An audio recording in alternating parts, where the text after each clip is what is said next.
তো বেলায় খেয়েছি, খেয়ে দিয়ে নিয়ে তারপরে তো আরও সেরকম কোনো কাজকর্ম করি। গুড মর্নিং বন্ধুরা, এসডি লাইভে তোমাদের সবাইকে স্বাগত জানিয়ে চলে এসেছি দেখো আরেকটা নতুন ব্লগ নিয়ে। তো কেমন আছো তোমরা সবাই? আশা করি ভালো আছো, আমিও ভালো আছি। তো দেখো বন্ধুরা, এই ফুলটা আজকে কিন্তু এই ফুলটা তোমাদের আমি নতুন দেখাচ্ছি, কেননা অন্য অন্য দিন এই গাছটাতে না একটা একটা ফুল ফোটে। আজকে দুটো তিনটে ফুল দেখে ভাবলাম আজকে তোমাদেরও দেখাই। তো ফুলটা কী ফুল তোমরা কিন্তু অবশ্যই আমাকে জানিও জেনে থাকলে কমেন্টে। আর এই দেখো এই ফুলটা, তোমাদের তো বলেছি এই ফুলটা আমার সব থেকে প্রিয় ফুল, আজকেও একটা ফুটেছে। আর এই ফুলটা তো প্রতিদিনই একটা দুটো করে ফোটে, আজকে আবার দুটো ফুটেছে।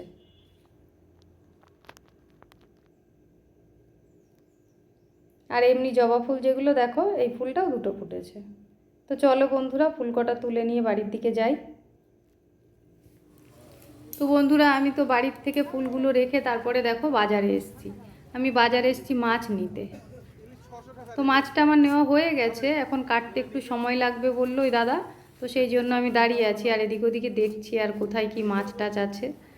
আর আজকে তো আমি সবজি নেব বলে বাজারে আসিনি, শুধু মাছ নিতেই এসেছি।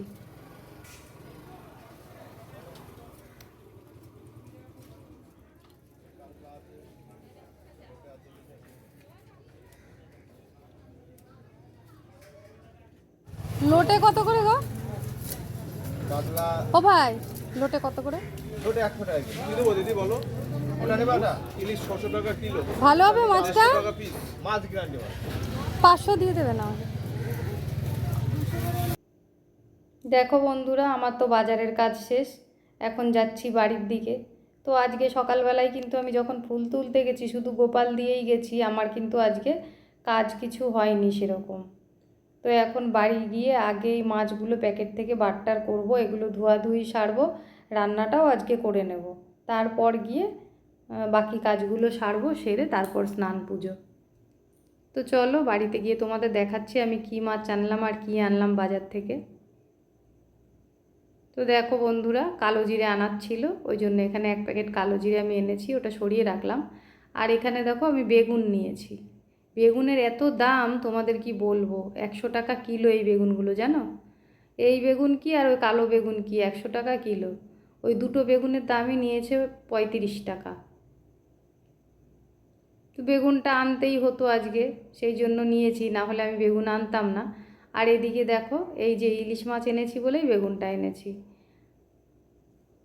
বেগুন দিয়ে ইলিশ মাছটা রান্না হবে।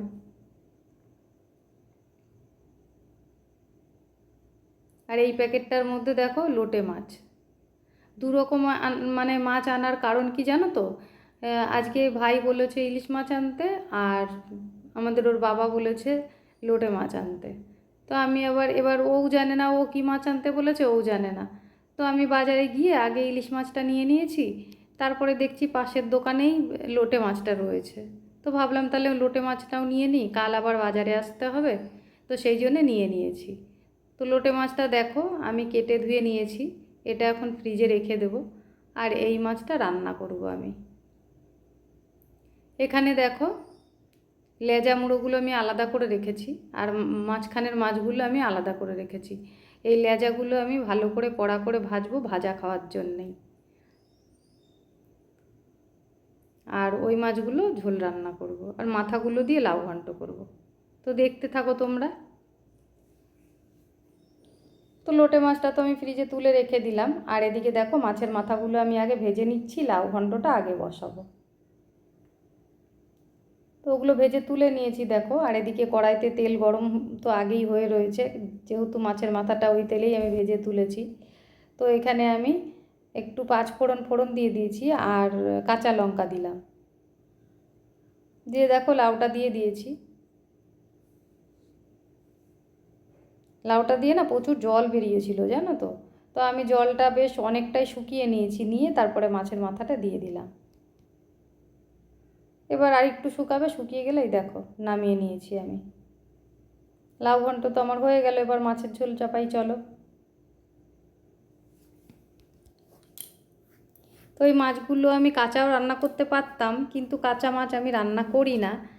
আর এই যে ভাজতে দিচ্ছি তোমরা দেখছো তো, এই ভাজাটাও কিন্তু আমার ভাজা বলা চলে না, কেননা আমি কড়াইতে দিই এপিট ওপিট একটু করে করে তুলে নিই। এই দেখো তুলে নিয়েছি, শুধু এপিট ওপিট করেছি, মাছগুলো কিন্তু খুব একটা ভাজিনি আমি। আর এই যে লেজাগুলো ভেজে নিচ্ছি, এগুলো শুধু যেহেতু ভাজা খাওয়ার জন্যে, সেই জন্যে লেজাগুলো আমি একটু কড়া করেই ভেজে নামাবো। তো মাছ ভাজা তো ওদিকে আমার হয়ে গেছে, আর এদিকে কড়াইতে তেল দিয়ে একটু জিরে ফোড়ন দিয়ে দিয়েছি, দিয়ে এই যে বেগুন আর আলু কেটে রেখেছিলাম সেগুলো দিয়ে দিলাম। তো ওদিকে বেগুনটা আলুটা একটুখানি কম, গ্যাসটা কম করে তারপর আমি আস্তে আস্তে করে ভাজছি। ভাজাটা একটু বেশি হয়ে গেলে পরে সেদ্ধ হতে সময় লাগবে না। তো দেখো বন্ধুরা, আমি ওদিকে পরিষ্কার করে নিলাম এটা ভাজা হতে হতে। এবার মশলা দিয়ে দিলাম, একটু জিরে আর কাঁচা লঙ্কা আমি বেটে রেখেছিলাম সেইটাই দিয়ে দিলাম, আর একটু জল। আর মশলা কষানোর সময় না একটু জল না দিয়ে দিলে না মশলাগুলো পুড়ে যায়। তো হয়ে গেছে আমার কষানো, জল দিয়ে দিলাম। দেখো ইলিশ মাছটা কিন্তু হালকা ঝোলই ভালো লাগে বেশি খেতে, ওই জন্যে ইলিশ মাছে তো মানুষ বেশি মশলা দিয়ে রান্না করে না, যেহেতু ওর একটা আলাদা স্বাদ আছে, তো সেই হিসাবে একটু জল বেশি দিলেও কোনো ব্যাপার নেই। আর যেহেতু ডাল করিনি আজকে, একটু ঝোল লাগবে, তাই আমি একটু ঝোল ঝোলই করছি রান্নাটা।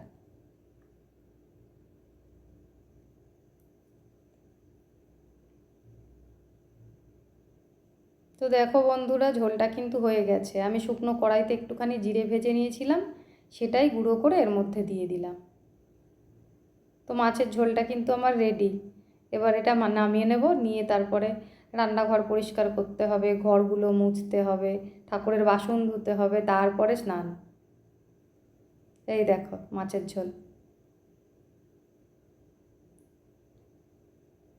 আর এদিকে লাউ ঘন্ট, আর যে মাছের তেলটা ছিল না সেটাও আমি ভেজে রেখেছি, কেননা আমার ছেলে না মাছের ঝোল খেতে চায় না, তো সেই জন্যে এই তেলটা ভেজে রাখলে ও ওইটা দিয়ে ভাত খায়, ওর জন্যেই আমি এটা ভেজে রাখি। তো রান্না তো আমার কমপ্লিট হয়ে গেল, চলো বন্ধু বাকি কাজগুলো সেরে নিই।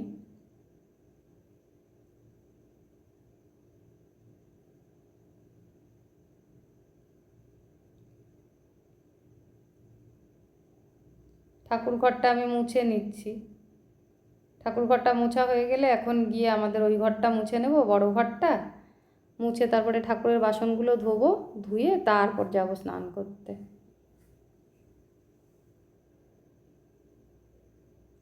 তো বন্ধুরা, আমি তো ওদিকে ঘর মুছতে মুছতে ওর বাবা চলে আসলো, আর যেহেতু ও চলে এসেছে, ও তো স্নান করে বেশিক্ষণ বসে না, তো আমি আর সেই সময় স্নান করতে যেতে পারলাম না, ওকে খেতে দিলাম। খাওয়া দাওয়া হয়ে যাওয়ার পর আমি স্নান করে এই যে পুজো দিয়ে নিলাম। তো পুজো দিয়ে দেখো বন্ধুরা খেতে চলে এসেছি, এখন কিন্তু অনেকটা বেলা হয়ে গেছে। আমি এরকম এত বেলায় খুব কমই খাই, আজকে অনেকটা চাপ ছিল যার জন্য এত দেরি হয়ে গেল। তো দেখো আমি এখানে কি কি নিয়েছি, মাছ ভাজা আছে, আর লাউ ঘন্ট, ভেন্ডি ভাজা, আর মাছের ঝোল। চলো খেয়ে নিই। তো দেখো বন্ধুরা, খাওয়া দাওয়ার পরে কিন্তু বেশিক্ষণ আমি রেস্ট নিতে সময় পাইনি, কেননা খাওয়া দাওয়া করে আবার জামা কাপড়গুলো যেগুলো ছিল সেগুলো মেলতে গেছিলাম, মেলে এসে একটু রেস্ট নিয়ে দেখো সন্ধেবেলায় আমি এই যে বেরিয়েছি একটু বাজারে। তো আমার যা যা কেনার ছিল আমি ওগুলো কিনে নিয়েছি, নিয়ে কাজলকে নিয়ে একটু আসলাম মিষ্টির দোকানে, বললাম মিষ্টি খেতে, ও তো কিছুতেই খাবে না, ওকে জোর জবরদস্তি দুটো মিষ্টি আমি খাওয়ালাম। আর ওখানে দাঁড়িয়ে দাঁড়িয়ে ভাবছিলাম যে ছেলের জন্য কী নেব, কেননা আমার ছেলে আবার মিষ্টি খেতে খুব একটা পছন্দ করে না। তো ও কাজলকেও জিজ্ঞেস করছিলাম, তো কাজল বললো মিষ্টি নিয়ে নাও। তা আমি বললাম না, ও মিষ্টি খায় না, এখন মিষ্টি নিয়ে গেলে পরে বলবে মিষ্টি এনেছো কেন। তো চিন্তা করলাম থাক দেখি যাওয়ার সময় কি নেওয়া যায়, ওটা দুজনে মিলে ভাবতে ভাবতেই আর কি আমরা, কাজলের তো মিষ্টি খাওয়া হয়ে গেছে, এইবারে আমরা দুজনে ভাবতে ভাবতেই বেরোচ্ছি।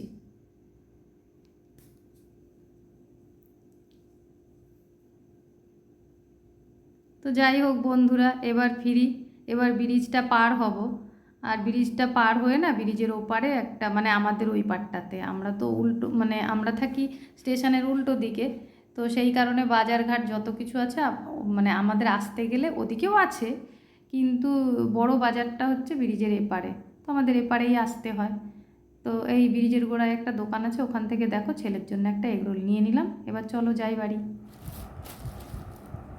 বন্ধুরা তোমরা তো দেখলে কত বেলায় আমি খেলাম। আজকে সারা দিন এ কাজ সে কাজ করতে করতে করতে করতে অনেকটা বেলা হয়ে গেছে।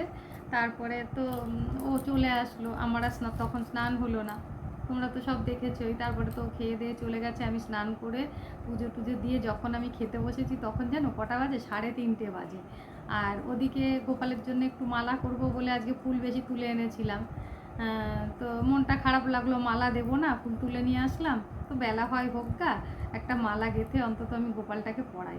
তারপরে একটা মালা গেঁথে আমি গোপালকে পরিয়ে পুজো দিয়েছি, তো সেই জন্য পুজো দিতে আরও অনেকটা সময় লেগেছে।